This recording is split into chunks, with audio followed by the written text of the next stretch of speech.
This still might be an unpopular opinion, but you should want to be rich and you should not feel bad about it. And I know some of you are already going to be like, oh, well, money doesn't buy happiness. Money isn't everything, or only greedy people have money. But I need you to understand that all money is a tool, and pretending that you don't want it or shouldn't have it is actually holding you back from reaching your fullest potential in your life. Whether you want to admit it or not, money gives you options, freedom, and it gives you security too. Today, I'm going to break down why getting rich is actually a good thing and why you shouldn't feel guilty about it, especially as a woman, and how to shift your relationship with money so you can go after it without any shame. So why do we feel weird about wanting money in the first place? A lot of it comes down to the way we were raised and what society and religion tells us about having money, and that it's greedy and that we shouldn't want too much. Think about the way money is talked about in society, how we always say that money is the root of all evil. You can't be a wealthy person and be a good person. It's like we've collectively decided that wanting financial security automatically makes you morally corrupt. But in our defense, we do see a lot of wealthy people who are the epitome of greed. For example, Jeff Bezos, who is a multi-billionaire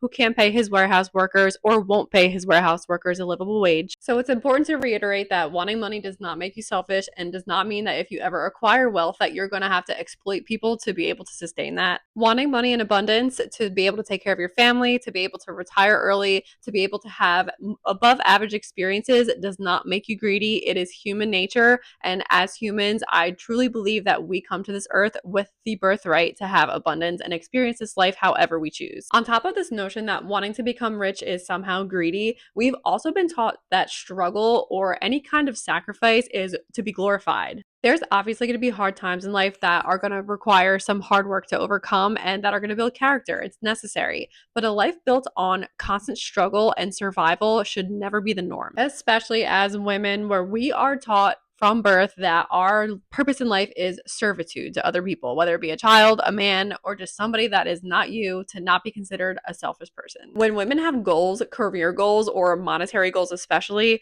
we are masculine. We're selfish, we're frivolous with our spending, we're materialistic. And because of this unfair negative backlash we receive for having ambition, a lot of women hold themselves back from what they really want to do in their life just to make the people around them comfortable. But I promise you, struggling and sacrificing what you want for the sake of other people is never going to make you happy, one. And two, it doesn't make you a better person. It just makes you somebody who gave up on herself. There's also this popular belief that money changes who you are, but it doesn't. It just amplifies who you are. So if you already are a good person, we actually need you to get rich because having money is the tool that's going to allow you to do more good. The issue with corruption that we see today is not about wealth, it's about character. The more abundant you are as a morally just person in your own life, the more abundance that you're able to give back. So now let's get into why you should not feel guilty for wanting to become rich. And the first point I'm going to make, I think, is so important because I'm not sure if everybody has this mindset, and I really want to convince you that this is true, is that your wealth or becoming wealthy for you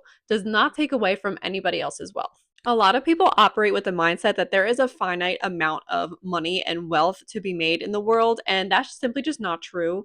Just because you have more doesn't mean that you are taking away from someone else. Like if you have $99, that means that the person next to you only can have $1. That's not how this works. To put this in another perspective, think about it like a pie, right? So think about a huge corporation like Tesla. And Tesla has a humongous chunk of their pie that goes to Elon Musk, right?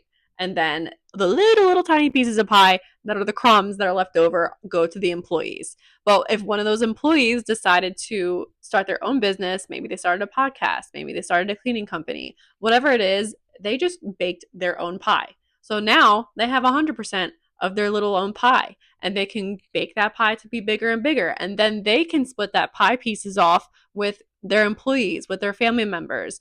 And any of the employees and family members, again, can do that same thing. It really is infinite. It's limitless. So the more wealth you build or the bigger your pie becomes, whether you start a business or you just have investments, you build wealth through some avenue, you have more to give back. You have more to support your family. You have more to donate to causes you believe in. And it overall just amplifies the good that you would have done regardless, because now you have the financial means to make a difference. Another reason you shouldn't feel guilty about wanting to become rich is the world desperately needs more wealthy women.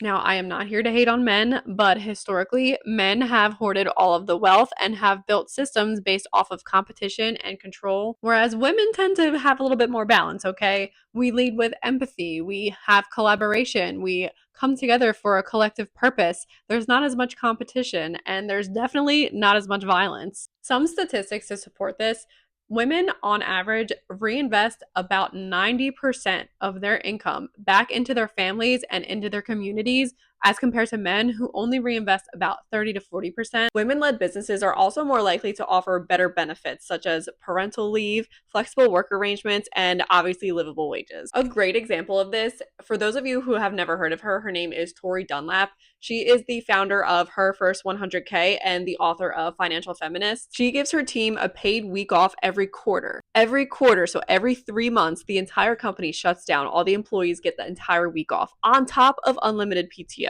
And they can work from anywhere. They're remote, so they can work from Europe in a cafe. They can work from home. She offers paid menstrual leave. Menstrual leave, can you imagine being able to take off the second and third day of your period when your cramps are horrible and you're having the fucking period shits and you get paid for it because somebody understands that you're a woman and what your body goes through? She gives her employees money towards retirement. She's flexible with pretty much anything pertaining to kids, and she's just overall what a female leader looks like. Another reason you should not feel guilty about wanting to be rich is that we finally have the opportunity. We all very clearly know that women did not always have the privileges and the rights that we have today. We could not vote. We couldn't have our own bank accounts. We couldn't get our own credit. And these limitations kept women as recent as our own grandmothers in marriages that they outgrew and in dangerous situations that they couldn't walk away from. So if you feel guilty for wanting more, pause and ask yourself how the women who came before you would feel if they were presented the opportunities that you have in front of you right now. Also ask yourself who benefits if I stay broke, because it's not you. A woman who is financially free is a woman that cannot be manipulated or controlled. When you have resources, you have choices, and that is the kind of freedom that women in past generations and our ancestors did not have the privilege of experiencing. So do not let that go to waste. Use it. Lastly, on a spiritual note, you should not feel guilty for wanting to become rich, because it is your responsibility to be abundant. You were not put on this earth just to get by. You were put on this earth to evolve, to create, to build something meaningful, to express yourself in your truest form, whatever that is. Growth and abundance are part of your purpose here on this earth, and not in an egotistical way, like what your success proves to other people or appears like to other people, but to experience the utmost fulfillment within yourself. And when you expand, your friends, your family, your community will all benefit from it, because they're either going to share it with you or they're going to be inspired to create their own. So how do you actually shift your mindset about money and start going after wealth without feeling guilt? Step 1, stop demonizing wealth. Money is neutral. It is not good. It is not bad. It is a tool. Like we said earlier, money amplifies who you really are on the inside. So do not have this fear that because you're becoming wealthy, you're becoming a bad person. You can want money and still have good values. Those things are not opposites. Then get clear on what wealth would actually give you. If you could become wealthy tomorrow, how would your life change? Are you going to be less stressed? Are you going to be able to retire your parents? Are you going to be able to put your kids through college? Get specific on what it is that being wealthy is going to impact in your life, on the tangible things, but especially the intangible things like your feelings, thoughts, and emotions. Say, for example, becoming wealthy is going to provide stress relief to your whole family. It's going to provide safety, comfort, security to everybody around you. And digesting becoming wealthy with that kind of mindset frames it in such a way that it's so much easier to not feel guilty, because you're providing this peaceful and prosperous environment to all those around you and whoever else you choose. You also have to start acting like somebody who values money. If you want to build wealth, you have to start acting like money matters. This means that you have to take your savings goals seriously. You have to start charging what you're worth at your business, even though you're scared to raise your prices. You have to become financially literate and invest in a financial education. And most importantly, surround yourself with people who support your goals and your mindset. If the people you're surrounded by operate from a lack mindset, it's going to be a lot more difficult to not feel guilty about pursuing wealth and to be breaking out of the norm or the status quo. You have to find a new community that's building wealth and has the same goals and mindsets that you have, so that way you can stay on track and not get sidetracked by the opinions of people who just don't align with you anymore. And I'm not saying you have to go abandon your friends and family now all of a sudden because you want to go pursue wealth. Just be mindful of the collective thoughts and actions and patterns around you and the company that you keep, and you'll be fine. So here's what I want you to take away from this.